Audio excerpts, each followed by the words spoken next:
The day my mother-in-law walked into my grandmother's kitchen, 2 days after we buried her, was the day I stopped being afraid of her. She didn't knock. She never knocked. She came in through the back door like she owned the place, my husband right behind her carrying a cardboard box, and I just stood there holding a cup of my grandmother's chamomile tea that I hadn't even taken a sip of yet, watching them walk past the photographs on the wall like they were strangers in a hotel lobby. My name is Sloan. I'm 31 years old. I'm a licensed esthetician and I run the books for a small spa in our town. Not a glamorous job, not a high-paying one, but it's mine and I've worked there for 6 years and I'm good at it. My husband thinks it's embarrassing. He's mentioned that more than once, usually right before he reminds me how much money his father makes. But I'm getting ahead of myself. My grandmother, my mom's mom, raised me from the time I was 9 years old. My mom had what people in our family called her struggles, which was the polite way of saying she wasn't around much. And my dad was out of the picture before I was old enough to have a clear memory of him. So it was just me and my grandmother in her little house on Delaney Street, the one with the blue shutters and the rose bushes she tended every spring, even when her knees hurt.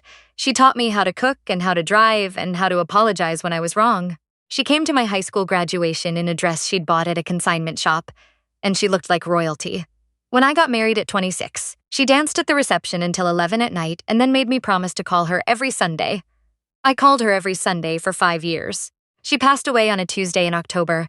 Congestive heart failure, fast, the way she would have wanted. She always said she didn't want to linger.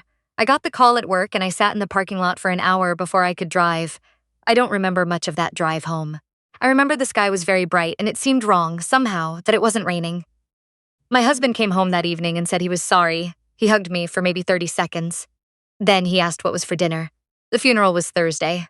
My grandmother had a small circle. She outlived most of her friends, so it was mostly family and a few neighbors and the women from her church. I held my mother's hand through most of it. My mom had gotten herself together in the past few years, and she and my grandmother had made their peace, and watching her cry was the hardest thing I've ever sat through. My husband stood at the back with his phone in his hand. Saturday morning, I was at the house on Delaney Street with my mom, going through things. Not throwing anything away, we weren't ready for that. Just being there, touching things, making sure they were still real. My grandmother's reading glasses on the side table, the crossword book she'd been working on, the little ceramic rooster on the windowsill that she'd had since, before I was born.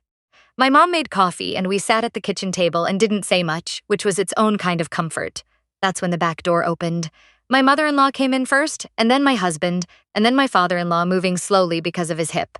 My mother-in-law was already looking around the room with that expression she has, the one where she's cataloging everything and finding it insufficient. I said, "What are you doing here?" My husband said, "I told you we were coming to help." He hadn't told me anything. I would have remembered. I was in no state to forget things people told me. I was in the opposite state, hyper-aware, every sensation turned up too loud. I said, "Now isn't a good time. We're not ready to do anything with the house yet." My mother-in-law said, "Oh, you don't need to be ready. That's why we're here." She set her purse down on my grandmother's counter like she'd done it 100 times. My mom was quiet in the corner. She'd met my in-laws maybe 4 times over the years, always politely, always briefly. She gave me a look that I knew meant she would follow my lead. I said again, "I appreciate it, but we're not doing anything today. We just needed to be here." My mother-in-law made a sound that wasn't quite a laugh. She said, "Well, we actually have something we need to discuss. That's part of why we came." My husband wouldn't look at me. That was when I felt it. That cold shift in the air like a window opening in winter. My father-in-law lowered himself into a chair at my grandmother's table. My grandmother's chair, the one at the head, the one she always sat in. I watched him do it and something in my chest went tight. My mother-in-law said the house. I said, "What about it?" She said, "Well, it's just sitting here and your mother isn't in a position to maintain it. And honestly, the neighborhood is up and coming. We've been looking at the property values." I said, "I'm sorry, what?" My husband finally spoke. He said, "My parents need a place. Their lease is up in February and buying right now doesn't make sense for them. This house is empty." I said, "This house is not empty. My grandmother has been gone for 4 days." My mother-in-law said, "We're not talking about right this minute, but soon. It would make so much more sense than just letting it sit." I looked at my mom. She had set down her coffee cup very carefully. I said, "This is my grandmother's house. It belongs to my mother now." My mother-in-law smiled. It didn't reach her eyes. She said, "Actually, we spoke with your mother about it a few weeks ago, when your grandmother was in the hospital, and she was very agreeable. Weren't you?" And she looked at my mom. My mom frowned. She said, "I'm sorry, I don't know what you're referring to." My mother-in-law said, "We had a conversation. You said the house would likely go to family." My mom said, "I said it would stay in the family. That means my daughter." There was a silence. My mother-in-law reached into her purse and pulled out a piece of paper. She set it on the table and smoothed it flat with her palm, and she did it with such practiced calm that I understood immediately she had been planning this for a while. This was a handwritten document. At the top, it said, in my mother-in-law's handwriting, agreement regarding property at Delaney Street. And at the bottom, there was a signature on a line that said, Margaret's daughter. My mother's name is not Margaret, but there was a signature. Shaky. Not quite right. My mom's leaned forward and looked at it and said, that is not my signature. My husband said, Mom, you signed it at the hospital. You were upset. Maybe you don't remember. My mom said, I have never signed anything your mother put in front of me. I have never been alone with your mother. I barely know this woman. My mother-in-law said grief can affect memory. That was when I stood up. I said, get out. My husband said my name in that warning tone he uses, the one meant to make me feel like I'm being unreasonable. I said it again. I said, get out of my grandmother's house right now. My father-in-law started to say something about how we were all family and could talk about this calmly. My mother-in-law said something about how I was being emotional. My husband said something about how I always do this, how I make everything harder than it needs to be. And then my mom stood up too. She is not a tall woman. She's been through a lot, and it shows in the way she holds herself, careful and a little cautious, like she's waiting for something to go wrong. But she stood up and she looked at my mother-in-law and she said, very quietly, you forged my signature on a document 2 days after my mother died. I want you to take that paper and leave, and I want you to understand that I will be speaking to an attorney on Monday. My mother-in-law said, you're being dramatic. My mom said, maybe. Leave anyway. They left. My husband last, not looking at me. The back door shut behind them, and my mom and I just stood there in my grandmother's kitchen in the silence. Then my mom said, I need more coffee. I said, me too. We sat back down. We didn't talk about it for a few minutes. Then she reached across the table and put her hand over my vine and said, I'm so sorry, baby. I didn't know they were like that. I said, I should have told you. She said you were protecting me. I probably was. I'd been protecting people from my husband's family for 5 years, and protecting my husband from my own honest assessments of his family for even longer, and I was suddenly sitting in my grandmother's kitchen, profoundly tired of it. That night, he came home and didn't apologize. He said his parents were just trying to help, and I had embarrassed everyone. He said I needed to think about the big picture. He said a lot of things, and I sat on the couch and listened and realized that every single sentence he said was about what was convenient for him or his parents, and not one word was about my grandmother, or my mother or me. I said, do you understand that your mother forged my mother's signature? He said she probably just misremembered who signed what. I said there was no signing. My mother never signed anything. He said, maybe she's misremembering too. I went to bed. He slept on the couch. In the morning, he was gone before I woke up and there was no note. I called in late to work and I called my mom and we met at the attorney's office she'd found online, a woman named something I didn't recognize, efficient and direct, who listened to the whole thing without changing her expression and then said the document was unenforceable for approximately 6 different reasons and also possibly criminal. That was good to know. The next few weeks were hard in a different way than grief is hard. Grief has a shape to it, a weight you can learn to carry. What I was going through felt more like standing in a room where the walls kept moving. My husband swung between pretending nothing had happened and implying that everything was my fault. His mother sent me a text that said she hoped I would come to my senses. His father called once and left a voicemail so full of reasonable-sounding sentences that I had to listen to it twice to find the part where he was actually threatening to pursue the property claim through other means. I saved that voicemail. I moved through it. I went to work. I called my mom on Sundays, the way I used to call my grandmother, and she told me about the things she was doing in the house on Delaney Street, how she was keeping the rose bushes, how she'd found a box of letters in the closet that she wasn't ready to open yet. One afternoon, she called me in the middle of the week, which she didn't usually do. She said, I have to tell you something, and I don't want you to be upset. I said, just tell me. She said, I talked to the attorney again.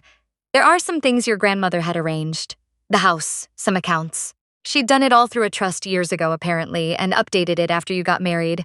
She wanted to make sure that if anything happened, the house couldn't be touched. Couldn't be transferred or signed away or claimed. I said, what do you mean? My mom said she knew, sweetheart. She knew what that family was. She asked me about them once, a couple years ago, and I told her what I'd seen. And she said, don't worry, I've taken care of it. I sat with that for a long time. My grandmother, in her house on Delaney Street, with her crossword books and her rose bushes that she tended even when her knees hurt, she had quietly, without saying a word to me about it, made sure they couldn't take anything. I don't know exactly when I started making other plans. It wasn't one moment.